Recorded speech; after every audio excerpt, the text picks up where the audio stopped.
What is up, everyone? It's time for another 5-minute bit of driving wisdom. We're going to continue in the series that I started yesterday. Does God exist? Does God exist? Part 2. If you like this content, go to Darren Keim on YouTube. Like, subscribe, share. We're going to continue on. Here we go. So, God's existence. Yesterday I talked about how both camps, whether you believe or do not believe in the existence of a higher power, you are exercising a level of faith. If in your life you are making choices or living in a certain way that reflects your deepest beliefs, being something based on that you don't know. So if you feel like you got no purpose whatsoever in life and you're constantly depressed and miserable, and it's because or based off of your position in disbelief or in your belief being there is no higher power and therefore there is no purpose, and this is why you're going around depressed, moping, sad, and not really living life in a better way, there's an element of faith by which you're living that out, because the bottom line is we do not know with science. Our current science is incapable of telling us right now whether or not certain things are true. One of them being the existence of God. Now, I'm going to get into, and just to finish that up, both camps believe that. Faith is something that both camps share, whether you believe in God or you don't believe in God. That's my point. Okay, so a lot of people that don't believe in God, they are willing to accept things that science brings up or that the scientific community brings forward in belief, but not in actual proof. A few of those, I mentioned a couple of them yesterday: the multiverse, dark energy, dark matter. These are things that are all speculation. There is no way to prove them. They are far beyond our capabilities. We would need equipment or some form of eyes to be able to be big enough outside of our universe and outside of all of the universes, according to the theory of the multiverse, to know if it's true. The multiverse is literally infinite numbers of universes, and we live in one. We are inside of it. There's no way we can get out to know. Dark matter, dark energy, these are things that are basically, they see that our universe is moving. Objects continue to accelerate apart from each other in the universe, and they have no explanation for why it's doing that.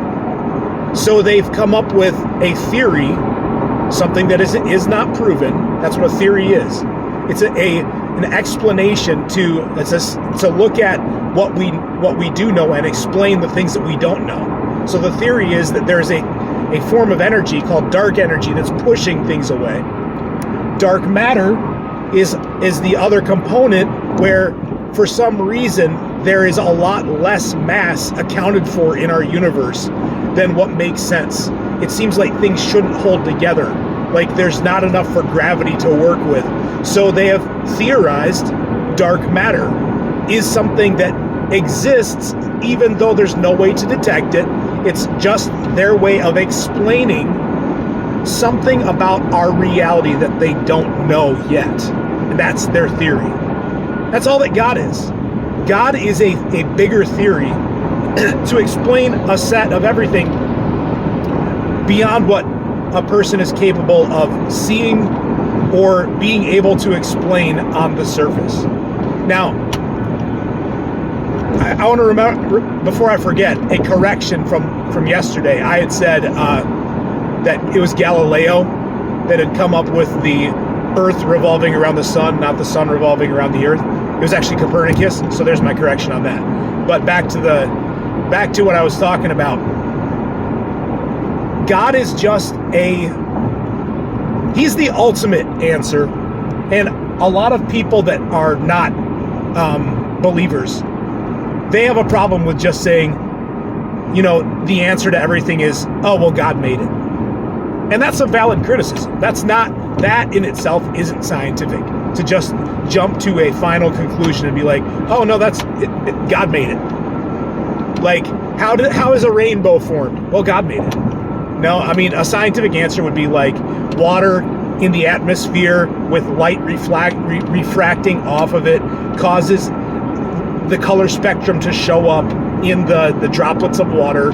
That's what they're looking for. They're looking for the why and the how. That's valid. So science and faith are very compatible if you look at them in the correct way.